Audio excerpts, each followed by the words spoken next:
Ladies and gentlemen, welcome to the Aspire Sports Show. I'm Tyler, and I'm going to be giving you my way too early 2021 running back rankings.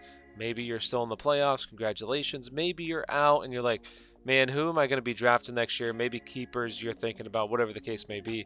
Way too early. A lot of moving parts with some of these running backs. Maybe some of them are too high or too low. In your opinion, let me know in the comments below. This is my opinion. Just let me know what you think. The first one here is going to be Christian McCaffrey. In my opinion, he's just the most dynamic fantasy player. He's going to see a ton of workload, especially in the passing game. You saw Mike Davis this year had a bunch of targets from Teddy Bridgewater. I expect that to just continue. In the few games that he did play, he had a massive workload. So the reason why I give him the edge over, say, Dalvin Cook is because of that reason. He's just going to see a bunch of targets. So especially in full PPR, he's the number one pick. The next one here is going to be Dalvin Cook. Dalvin Cook, it's easy. I mean, if you want to go Dalvin Cook over Christian McCaffrey, whatever. Me personally, I'd rather just go CMC because of the workload. But Dalvin Cook's also going to have a big workload himself. His is mostly going to be on the ground rather than receiving. So that's the only reason why I give Christian McCaffrey a little bit of an edge. But Dalvin Cook is fine as well. Dalvin Cook is just incredible. His footwork is incredible. So he's one of the best running backs in the league. So if you want to go him, whatever. Me personally, just CMC. The next one here is going to be Derrick Henry. With Derrick Henry, you know what you're going to get each week. Not much passing game work, but a ton of carries. He's going to probably see 20 plus carries each week. And next year, he gets 4 games against very bad defenses automatically. Houston, Jacksonville. That's 2 of the bottom 3 run defenses in the NFL this year. There's going to have to be drastic changes to get those defenses better. I don't expect it to happen. So Derrick Henry will have probably the same year he's having right now. Just so many carries, bunch of yards, touchdowns, automatic. And number 4 is going to be Alvin Kamara. Now, maybe you say Alvin Kamara over Derrick Henry, whatever the case may be. Me personally, Alvin Kamara is number 4 because uncertainty with the quarterback position right now. Does Drew Brees come back? Does Taysom Hill, is he the starting quarterback next year? Is, say, Jameis Winston, or do they bring in somebody else? Whatever the case may be. If it's Taysom Hill, I know Alvin Kamara had a decent week this week in terms of receptions, but prior to that, it wasn't very good. Maybe that's going to be the trend. Maybe it gets better each week. We'll see. But right now, I would just put him here. It's still very good. If you want to go him over Derrick Henry, I mean, I'm not going to talk you out of it. But just a little bit of uncertainty with the quarterback position. That's why he's at number 4. Coming in at number 5 is going to be Saquon Barkley. Now, Saquon Barkley, obviously his season was cut short with the ACL tear, should be ready to go by training camp. If there's some complications leading up to training camp, say there's like swelling and might have to get it drained or something, then obviously he's going to move down my rankings. But right now, if it's all good, he's good to go. No question about it. One of the most dynamic players in the NFL, can basically do it all. It's not a very good offense. That's why he's 5th. But at the same time, he's Saquon. He can break off an 80-yard run at any time. So that's why he's here, Saquon. Coming in at number 6 is going to be Nick Chubb. Nick Chubb, in my opinion, is maybe the best running back in the NFL, true running back, not say receiving, whatever, just a running back. You could say Derrick Henry, but in my opinion, Nick Chubb. Check out his footwork. The dude is just incredible. Watch him play, his cuts, everything. The dude is just phenomenal. Plays on a team that wants to run the football, has one of the best running offensive lines in the NFL. I don't expect that to change heading into next year. He's a stud. And if he didn't get hurt this year, he'd be probably like, I'd say top 3, possibly at the running back position. So Nick Chubb. Coming in at number 7 is going to be James Robinson. Maybe you think it's a little bit too high for him. Let me tell you why I don't think it is. He's had 4 quarterback changes this year. From Minshew, Lutton, Glennon, back to Minshew. There's no playmakers on this offense except DJ Chark, and DJ Chark has been in and out of the offense. Sure, you could say Laviska Shenault, but come on. Let's be serious. This offense is terrible. The offensive line is average at best. He's averaging more yards per carry than CEH, Zeke, and Josh Jacobs. He's 3rd in the league in rushing and has the 4th most fantasy points. So in a terrible offense that should, I'd imagine, hopefully gets better. Like, I think his ceiling, this isn't even his ceiling right now. This is like his floor. I think that they could get so much better. Now, sure, he could be a one-hit wonder, but he's been producing all season. This past week was his worst week for like 10 points. He also had a 20-yard touchdown called back. So it would have been a very good week. He's just been producing all season long. James Robinson seeing a big workload. And number 8 is going to be Austin Ekeler. Now, I think Anthony Lynn is probably going to lose his job at the end of the season, so it's going to depend on what this offense is going to look like going forward. I do think he's very good, but also I don't think he's like a between the tackle runner, every down kind of guy. I feel like he's more of your Darren Sproles type, but he's very valuable in that regard. So he's here, especially in PPR, he definitely. But we'll see what this offseason brings, because maybe they bring in somebody to run between the tackles and keep him fresh, because I just don't think he's that kind of guy. We'll see what happens. He's extremely talented, but the offense, the coaching shift here, how's the offense going to look with the new coaching staff? Not sure, but Austin Ekeler at number 8. The next person is going to be Ezekiel Elliott. Now, a lot could change with Zeke. He could definitely shoot up the board. If Dak was playing this season, honestly, he'd be a top 5 pick come next year. But with no Dak, maybe he doesn't come back to this team. Maybe they have to get somebody else. Maybe they go back with Dalton. The offensive line is also extremely beat up right now. I don't even know if they have a starter from the beginning of the season that's playing right now. I think they're all basically on IR. But we'll see what the quarterback situation is. If Dak comes back, this offensive line gets healthy, then Zeke for me is up there. I'm not worried about Tony Pollard. I know some people are like, oh, Tony Pollard's eating into his workload. I just think that they have nothing to play for. They know that they suck. They don't want to give him a bunch of carries because they gave him a big contract. So let's keep the miles low on his tires and let's just get out of the season. Go into next year. We'll see what the quarterback situation is. This all depends on that.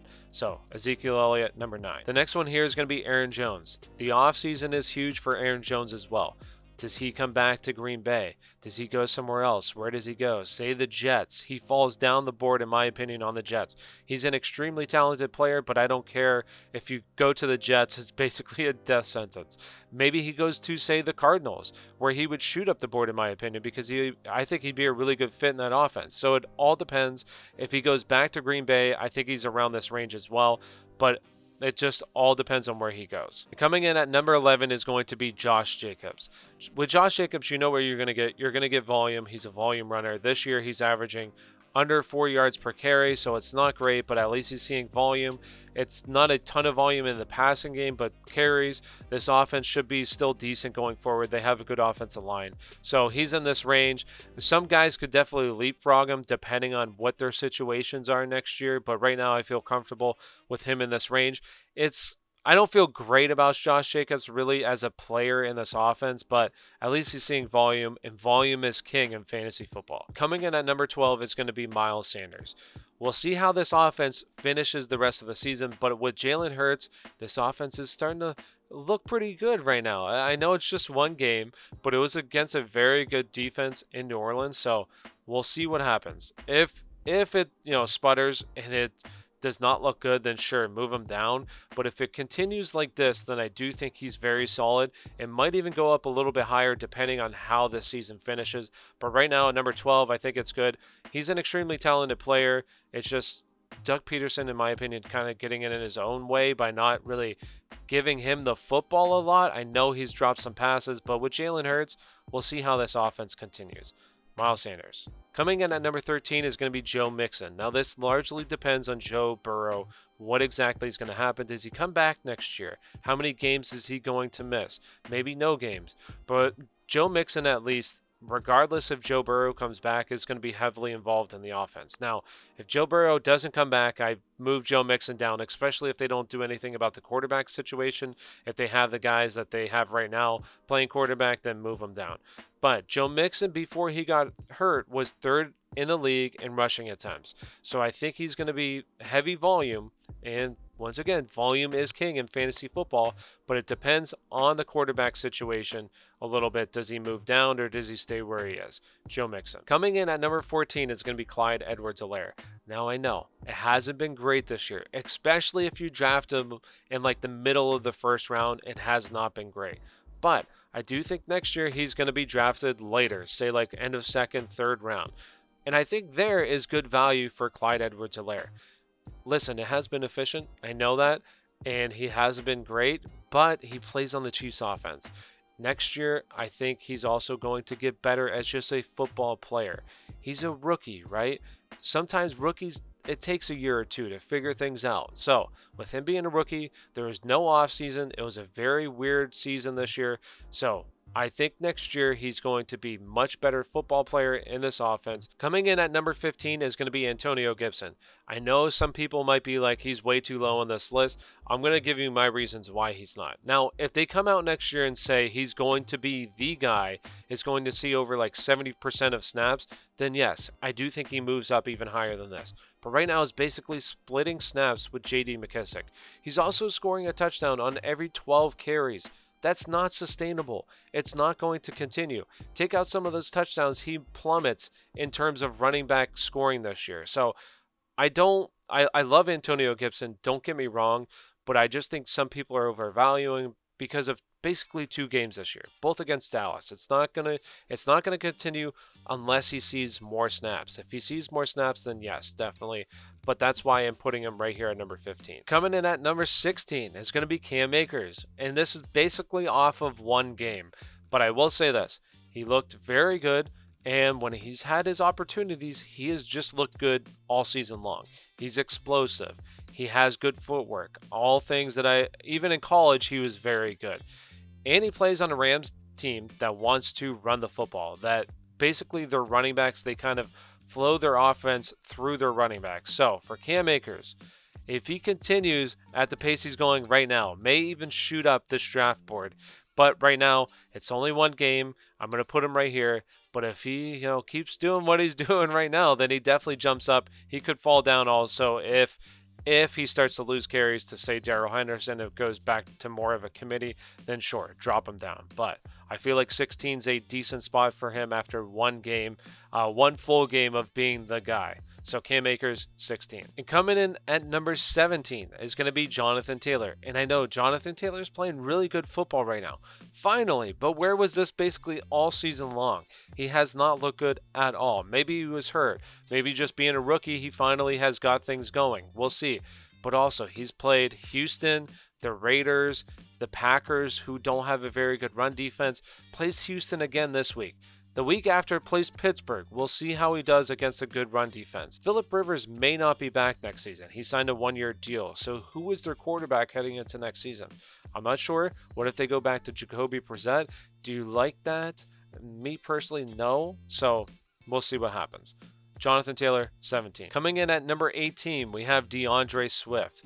DeAndre Swift, in basically 1 game this year when he was the guy, looked very good. Previous week was okay. But next year, new coaching staff.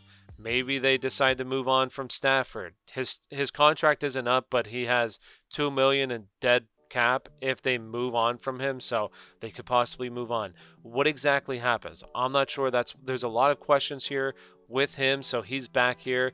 I believe in his talent, but does he see a full workload? Or is he kind of going to share the backfield with Carrion, or do they bring in somebody else with him? If he's the guy, then definitely could also move up as well. But if he's still sharing snaps, then no. I feel like this is a good range. 3rd round is a good spot for him. I wouldn't take him in the 2nd round, but we'll see what happens. Big offseason. DeAndre Swift, 18. And another rookie here at number 19 is going to be J.K. Dobbins. J.K. Dobbins is starting to assert himself as the lead back in this backfield. Mark Ingram is done. He's toast. So you're going to have basically Gus Edwards and him. J.K. Dobbins is the best back in this backfield. If you watch football, J.K. Dobbins is very good. So I think next year he's going to be the guy on a run-first team and could potentially be a league winner depending on where you draft him. I think right now, 3rd round is kind of where I anticipate him going. If he finishes this season as like the guy in this offense, then could possibly shoot up. We'll see what happens. But 3rd round, 4th round possibly. And I think he could have, like, honestly, 1st round potential if he is the guy in that offense.